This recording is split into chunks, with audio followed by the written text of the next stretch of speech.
In the tranquil hills behind Oakfield Institute, all was quiet. Linley sat cross-legged by a babbling brook, the soothing sounds lulling him into a meditative state.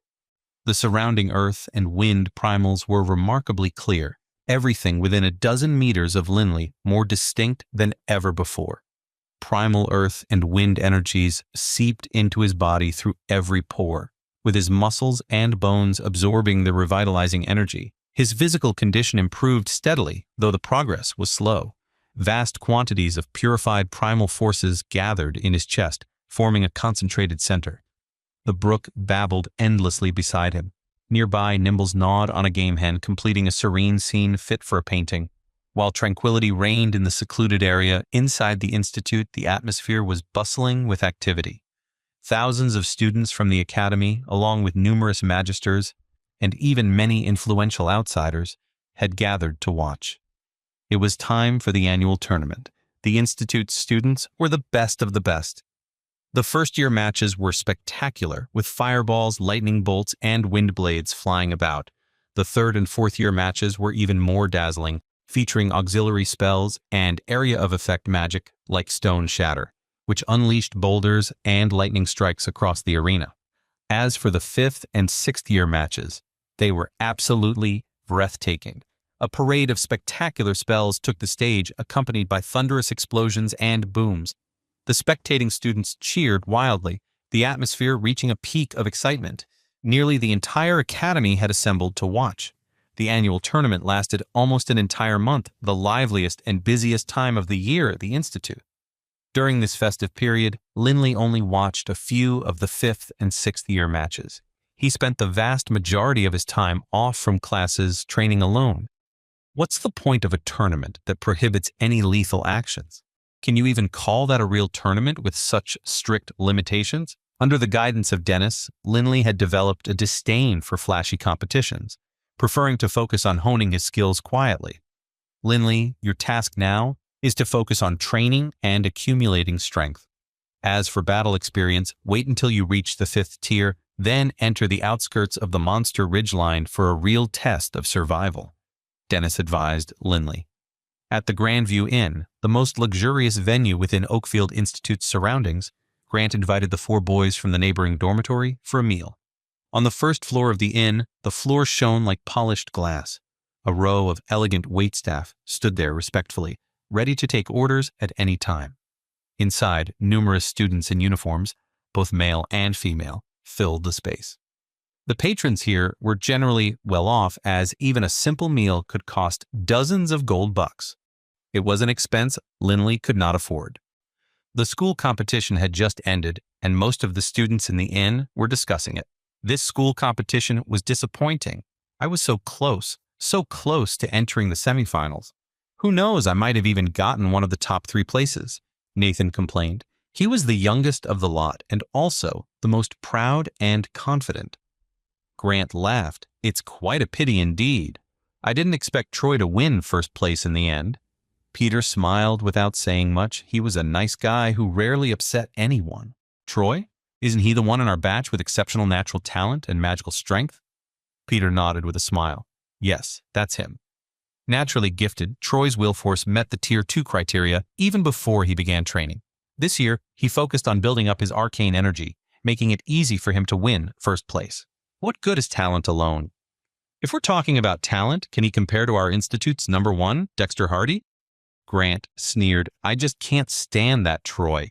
Just because he won first place in the first-year arena, Linley, you didn't see how smug he looked after winning. I can't imagine how he'd act if he won first place in the 5th or 6th-year competitions. Training mages was more challenging as they advanced to higher levels. Most of the thousands of students at Oakfield Institute were in the upper grades, where the magical duels in the arena became increasingly intense. Nathan also nodded. I don't like him either. Even though he's the best, Dexter still accepted his prize with such poise, and even though Troy wouldn't be able to even make him flinch, he behaved as if he had conquered the world. That's right, Linley, you didn't participate. If you did, haha, Troy would be in some corner crying like a baby. What are you guys talking about? A voice rang out from the back. Linley, Grant, and the other two turned their heads to see four boys coming down the stairs from the second floor of the Grandview Inn. The blond boy at the front glared coldly at Linley and his three friends. "Oh, it's you, Troy. What were we talking about?" "Didn't you hear?" Grant muttered bluntly. Linley grinned to himself. Grant feared nothing, yet he cared about his reputation. "Don't think I didn't hear it," Troy said coldly. "Nathan Reed, what's your problem? Still upset about losing in the arena?" Nathan sneered at him, the corner of his mouth curled up in a show of disdain. "Who do you think you are? You just got lucky and beat me once. What are you so smug about?" "Troy, we were wrong to make casual comments about you. Let's move on," Peter said as he tried to defuse the situation. "Peter, shut up. This has nothing to do with you." Troy's eyes were fixed on Grant. "Grant, last time at the Cinnamon Tap, I was very unhappy with your arrogance. You're still acting the same way. If you're brave enough, why don't you step into the arena and face me?" Troy laughed with a smug air of confidence. Grant couldn't help but feel a little angry, but he knew he wasn't as strong as the other person. The commotion instantly drew the attention of everyone else in the inn, with many senior students standing up, intrigued by the two groups of juniors who were clearly about to engage. "I know that blonde kid. His name is Troy Anderson, and he was the champion of the first-year competition." "He's impressive from what I've seen," one commented. "The brown-haired boy next to him is Scott Benson, who placed third in the first-year competition." Troy's group seems to have the upper hand in terms of strength, making things interesting. As Troy listened to others mention his first-year competition win, a touch of pride appeared on his face. He looked at Linley and his friends with growing disdain.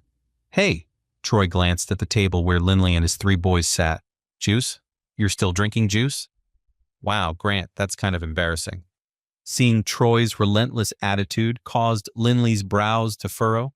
"Troy, my brothers and I are eating here. Leave us alone," Linley said, his expression hardening as he stared at the four. If this had happened during his training, any wild beasts that disturbed him would have been dealt with swiftly. "Oh, there's one more." Troy's eyes lit up as he looked at Linley. "Grant, I didn't know you had someone like him in your dorm." Linley's expression hardened, his eyes narrowing with cold intensity. His entire body moved with the speed of a rabbit. Troy's eyes widened involuntarily. "You—" Before Troy could react, Linley's hand had already grabbed his neck, lifting him off the ground with one arm.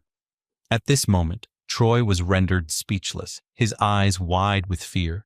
Linley's cold eyes stared at Troy, who, terrified, felt his life hanging by a thread. At the same time, Linley felt his dragon blood instincts flaring, the familiar surge of aggression rising. He frowned, reminding himself, "This is the Institute. I can't just someone." The three students beside Troy were also stunned. "Leave us alone." Linley swung his arm, and Troy's entire body was thrown aside like a rag doll, crashing to the ground. "You're going to pay for that, you—" Scott shouted. Wait, that's not the end.